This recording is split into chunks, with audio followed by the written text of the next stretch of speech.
नमस्कार, मैं डॉक्टर विनय श्रीवास्तव इस वक्त इटली के रोम शहर में एक आर्कियोलॉजिकल साइट पर हूँ और ये दृश्य रोमन एम्पायर के एक भव्य और महत्वपूर्ण नगर का रुइंस है। आर्कियोलॉजिकल साइट है जहाँ पर पूरा का पूरा नगर, पूरा का पूरा शहर इस रूप में आपके सामने है।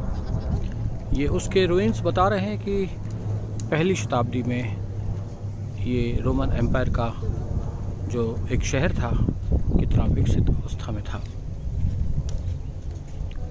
यहाँ के राजाओं ने अपने निवासियों की सुख सुविधा का पूरा ख्याल रखते हुए न केवल उनके लिए भव्य मकान बनवाए, जलाशय बनवाए, बल्कि कई नहरों का भी निर्माण करवाया, मंदिर बनवाए। और ये एक बेसिलिका है सामने, और ये रोमन एम्पायर का एक रोमन मंदिर है जिसका मूल द्वार अपने आकर्षक रोमन शैली की स्थापत्य कला के लिए जाना जाता है। और यह है उस मंदिर के बड़े बड़े स्तंभ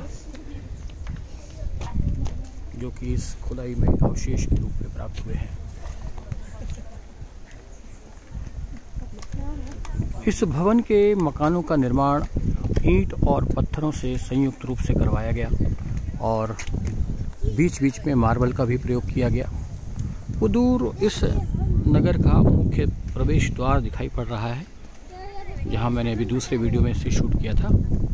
अभी हम काफ़ी आगे आ गए हैं। ये इस नगर के दूसरे हिस्से का दृश्य है। ये सामने एक फोर्ट्रेस है।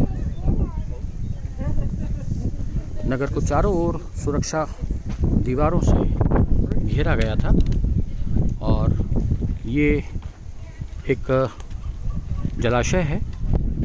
इस शहर में जगह जगह पर नेचुरल वाटर रिसोर्सेस आज भी उपलब्ध है जहां से हम लोग पानी पी रहे हैं।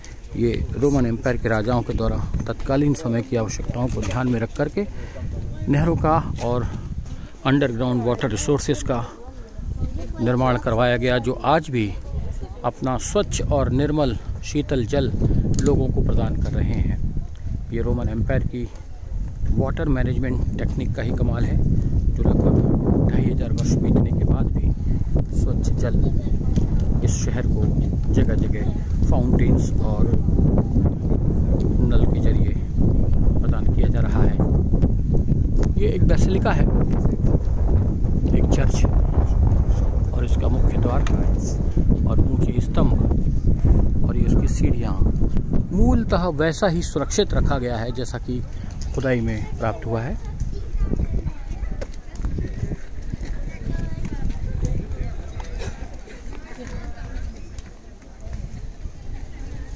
और ये स्नानागार और टॉयलेट।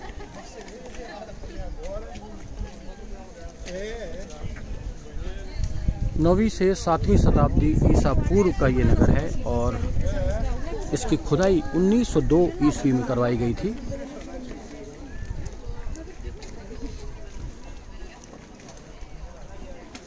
ये एक टॉम्ब है।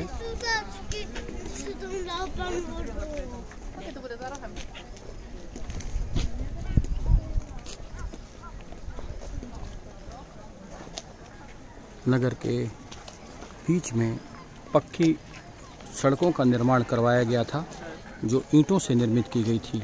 और ये ईंटों से बनी हुई रोड सिंधु घाटी सभ्यता में भी प्राप्त हुई हैं और वैसे ही रोमन साम्राज्य में मिली है।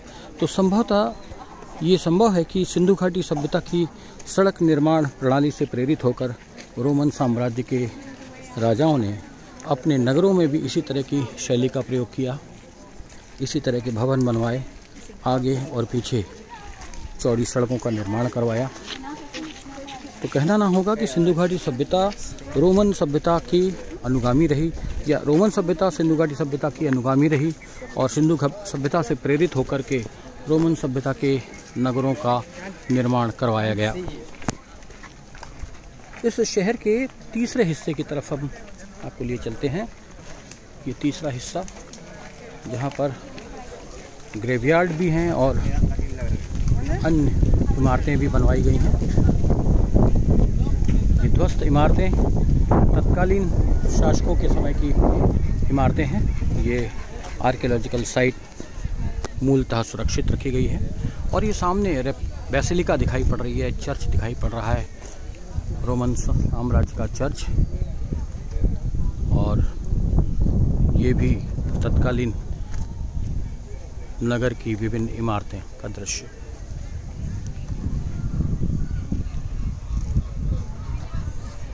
रोमन साम्राज्य का अद्भुत नगर वैसा ही कि वैसा सुरक्षित रखा गया है, जैसे कि सिंधु घाटी सभ्यता में प्राप्त नगरों को सुरक्षित रखा गया है।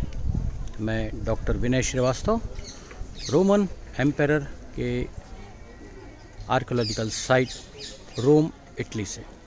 यदि ये वीडियो आपको पसंद आ रहे हैं तो आप इन्हें historical world tourism YouTube channel पर ज़रूर सब्सक्राइब कीजिए, लाइक कीजिए और शेयर कीजिए। धन्यवाद।